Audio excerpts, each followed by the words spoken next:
নমস্কার, আপনি দেখছেন জেলার বার্তা নিউজ। গত শুক্রবার বাঁকুড়া সরকারি বাসে কন্ডাক্টরকে মারধরের অভিযোগ ঘিরে যে ঘটনা সোশ্যাল মিডিয়ায় ব্যাপক চর্চার বিষয় হয়ে উঠেছিল, সেই বিতর্কের অবশেষে সমাধান হলো। কিছু হয়নি, আমি ডিউটি থেকে ফিরছিলাম, এসে নামি, তখন এসে পরে ও মারতে চার্জ করে, এসে পরে মারতে শুরু করে। আমি কিছু জানিও না কি হয়েছে কি না, কোনো কিছু জানি না। এসে পরে মারতে শুরু করে, কিছু জানি না, হঠাৎ এসে নেমেছি, বাড়ির থেকে নেমেছে মারতে শুরু। এমনি কেন করলো? আমাদেরকে আবার ডিউটি করতে হবে, এরকম সবাই যদি করে এভাবে কি চলতে হয়? করেছে তো, সবাই সামনে তো করেছে, এত লোক ছিল, সবাই ছিল। ভদ্রমহিলা যে টিকিট কেটেছেন, ভদ্রমহিলার টিকিটে হিসাব মতো, উনি ভদ্রমহিলা হিসাব মতো ওনার জিরো ব্যালেন্সে টিকিট কাটার কথা, ও তো মেল কেটেছে। আর কি করে সম্ভব ও বাঁকুড়ায় হিসাব মতো 45 মিনিট আগে বাঁকুড়া ডিপুয় কি করে আসা সম্ভব? ওর সকালে এসবে ডিপুতে এসে বসে আছে, ও হিসাব মতো এই যে চালান, সরকারি চালান, এই চালানে লেখা আছে দোলন নাম মেল, হিসাব মতো 175 টাকা দিয়ে টিকিট কেটেছে। ও তো জিরো ব্যালেন্সে টিকিট হওয়ার কথা। ওর টিকিটটা আমরা দেখতে চাই। ছেলে না মেয়ে? যে ছেলেটা এত হ্যারাসমেন্ট হলো, এসে ডিপুর ক্যাম্পাসের ভিতরে ওকে যে মেরে চলে গেল, ওর বাড়ির লোক কি অবস্থা আছে? ওর বাড়ির লোকের অবস্থা কি? ও কিভাবে ডিউটি করবে? সাধারণ যে কন্ট্রাক্টর আছে তারা কিভাবে করবে? তারা তো ভয় ডিউটি করবে। যে কোনো মেয়ে তো এসে দুমদাম মেরে দিয়ে চলে যাবে, কারণ আমাদের কোনো নিরাপত্তা নেই এখানে। চাচ্ছি উনি আসুক, যদি ক্ষমা, সব ডিপুর সমস্ত স্টাফ আছে, সমস্ত স্টাফের সামনে ক্ষমা যদি চাই তবে ঠিক আছে, ভুল স্বীকার করুক। অন্যায় হয়েছে, তার শাস্তি অন্যায় প্রশ্রয় দেবো না। অন্যায় দীপক দে, এসবিএসটিসি ড্রাইভার। মহিলারা যে সবাই খারাপ তা নয়, কিন্তু কিছু কিছু মহিলার জন্য আমাদের মহিলা সমাজে মহিলাদের বিরাট অপমান হয়ে যায়। মানে এইটাই মেয়েটা যে করেছে একবারে খারাপ করেছে। হ্যাঁ, প্রথমত আমি ছিলাম অফিসে, আমি অফিসে কাজ করছিলাম। কালকে আমাকে একজন ডেকে নিয়ে এলো যে অফিসে একটা মেয়ে এসে যারা অপমান করছে খুব ছেলেদিকে। বিকাশ বলে আমাদের একটি কন্ট্রাক্টর আছে, তাকে জুতাই করে আর চড়ি মেরেছে এবং হাতে গালে চড়চাপ করে দিয়েছে, জামা টামা ছিঁড়ে দিয়েছে, চালান টালান ছিঁড়ে দিয়েছে। আমি এসে অফিসের ভিতর আমাদের ট্রাফিক রুমে ঢুকলাম, ঢুকে দেখছি যে আমাদের অভিজিৎ মন্ডলকে আর বিভাস মন্ডলকে একদম ওইখানেই বলছে, অফিসের ভিতরে সবাইকার সামনে বলছে ওকে মারবো, জুতাই করে মারবো। আমি বলছি অফিসের মধ্যে তুমি এই কথা বলো কেন? তুমি অন্যায় করেছো, অন্যায় স্বীকার করে নাও। হ্যাঁ, তোমার এটা ভুল হচ্ছে। তখন বলছে বাইরে চলো, তখন বলছে যত অফিসের স্টাফ আছে সবাইকে আমার পায়ে পড়া করাবো, আমার সেই ক্ষমতা আছে। একটা মেয়ে হয়ে এই কথাগুলো বলে কি করে? আর কারুকে ধাক্কা দিয়ে ফেললো না, বেছে বেছে উনাকে ফেলে দিল। হ্যাঁ, যদি উনাকে ধাক্কা দিয়ে ফেলে দিল, উনি আমাদের বাসটা ঢুকার 45 মিনিট আগে কি করে ডিপোতে ঢুকলো এর জন্য? কিন্তু ধাক্কা দেওয়া এটা পুরো সাজানো গল্প একটা। না, আমরা যখন একা কোনোদিন ডিউটি করবো, আমি 5:30 6টা পর্যন্ত অফিসে একাই থাকি। কোনো ছেলে যে আমাকে এমনি অত্যাচার করবে, একদিন ভিতরে ক্ষমা চেয়ে নিবে? আমার নাম বনানী ব্যানার্জি, আমি এলডি স্টাফ। অভিযুক্ত বাসযাত্রী দোলন কুণ্ডু জানান, তার বৈধ টিকিট থাকা সত্ত্বেও তাকে বাসে উঠতে দেওয়া হয়নি এবং বাসের দরজা বন্ধ করে দেওয়া হয়েছিল। সেই পরিস্থিতিতে উত্তেজনা তৈরি হয়। পাশাপাশি তিনি বলেন, সোশ্যাল মিডিয়ায় বিষয়টি নিয়ে ব্যাপক আলোচনা হয়েছে। আমি কাল 5:40 করুণাময়ী বাসে করুণাময়ী টু ডানলপ বাসের টিকিট কেটেছিলাম। আমার কাছে টিকিট ছিল, দেখতে পারেন আমার কাছে টিকিটটি। প্রথম ঘটনা ঘটে আমার সাথে আমার ডানলপে। আমার সাথে অনেক লাগেজ ছিল, সেই লাগেজ নিয়ে আমি দৌড়ে বাসে ওঠার চেষ্টা করি। কন্ডাক্টরের সিটের কাছে গিয়ে বলি আমার এই বাসে সিট আছে, হ্যাঁ আমার টিকিট কাটা আছে, আমার এই বাসে সিট আছে, আমাকে দরজাটা খুলুন, উঠবো। আমি এরকম করে বাসের মধ্যে ধাক্কা মারি, আমি ওঠার চেষ্টা করি। উনি আমার হাতটাকে জাস্ট সরিয়ে দেন, সরিয়ে দিয়ে আমাকে বলেন এই বাসে আর কোনো সিট নেই, আপনি পরে একটা বাস আসছে, আপনি সেই বাসে আসুন। এটা কিন্তু আমাকে কন্ট্রাক্টর ভাই আমাকে বলেছে। এবং সেই কথা বলার পরেই আমি বলি আমার এখানে টিকিট আছে, এই বাসের সিট আছে, আমার টিকিটটা অলরেডি কাটা, পেইড টিকিট, আমার কাছে কাটা টিকিট আছে।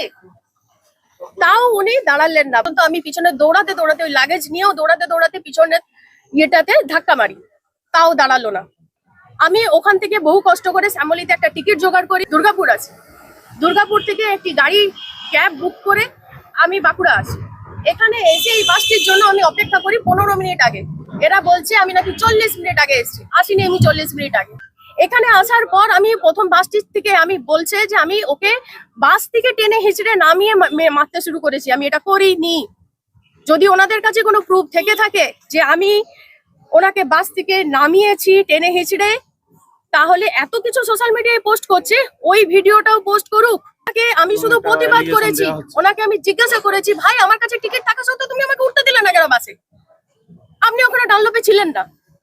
হ্যাঁ, উনি ডিনাই করে যাচ্ছে। আমি বললাম আপনি কি করে ডিনাই করতে পারেন? বলেন যে যা হয়েছে বেশ হয়েছে, আপনি যা পারবেন করে নিন। এই কথাটা বলার পর আমি উত্তেজিত হয়ে যাই। আমি ওনাকে ঠিক এরকম একটা ধাক্কা মারি ফার্স্টে, বলে এই কি করছেন কি করছেন। তখন আমাকে একটা স্ল্যাং ইউজ করে, এবং স্ল্যাংটা ইউজ করার পর আমি ওনাকে একটা থাপ্পড় লাগাই।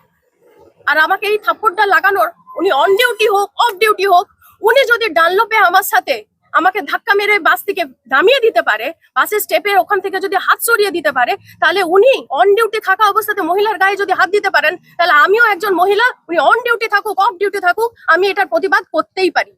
এটা আমার রাইট, এটা আমার নাগরিকত্বের রাইট। আমার সোশ্যাল মিডিয়াতে পুরো ভর্তি যে আমি নাকি ওনাকে জুতো খুলে মেরেছি। অনেস্টলি বলছি, আমি আমার মানে ভোলানাথের দিব্যি দিয়ে বলছি যে আমি ওনাকে কোনো জুতো পেটা করা বা জুতো খোলার কোনো রকম কোনো প্রচেষ্টা করিনি। আমি জুতো দিয়ে মারধর করিনি। এটা জাস্ট ওনাদের নিজেদের একটা গ্রুপ বানিয়ে আমার নামে মিথ্যে অ্যালিগেশন দেওয়া।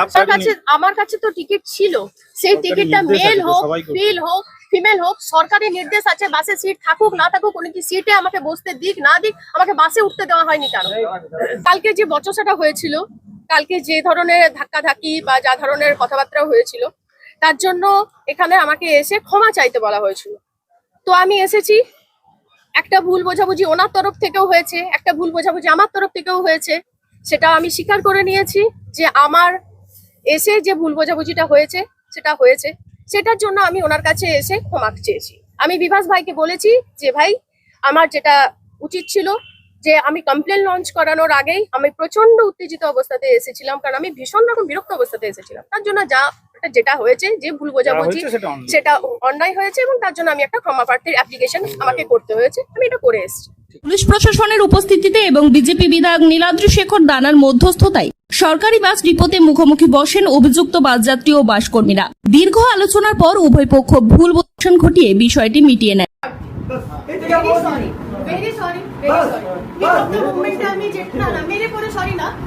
আমিও প্রচন্ড সাফার করে এসেছি, আমিও সাফার করে এসেছি। বিধায়ক বলেন, পশ্চিমবঙ্গ সরকার মহিলাদের জন্য বিনামূল্যে সরকারি বাস পরিষেবার ব্যবস্থা করেছে। একদিকে একজন মহিলা যাত্রী, অন্যদিকে সরকারি বাস কর্মী, উভয় পক্ষের মধ্যেই উত্তেজনার কারণে ভুল সিদ্ধান্ত হয়েছে।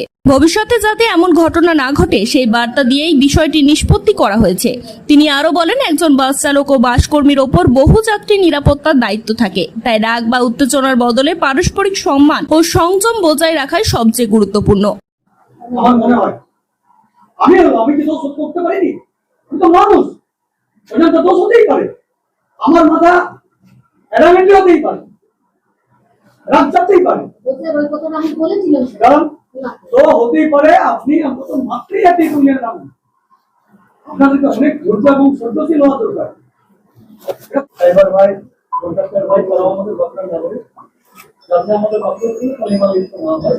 আগামী দিন এইটুকু আমি আমার সম্মানীয় মন্ত্রীকে আমার বলছে যে আমাদের যে সময় কম থাকে মানুষের, সেটা তো যা হয়েছে সেগুলো যেন তাদের নিজেদের মধ্যে এখন মিশিয়ে, হ্যাঁ নিজেদের মধ্যে ভুলগুলোকে মিটিয়ে দেয়। কারণ আগামী দিন ওনাকে বাসে যেতে হবে, আগামী দিন ওই বাসে ওনাকে কাজ করতে হবে।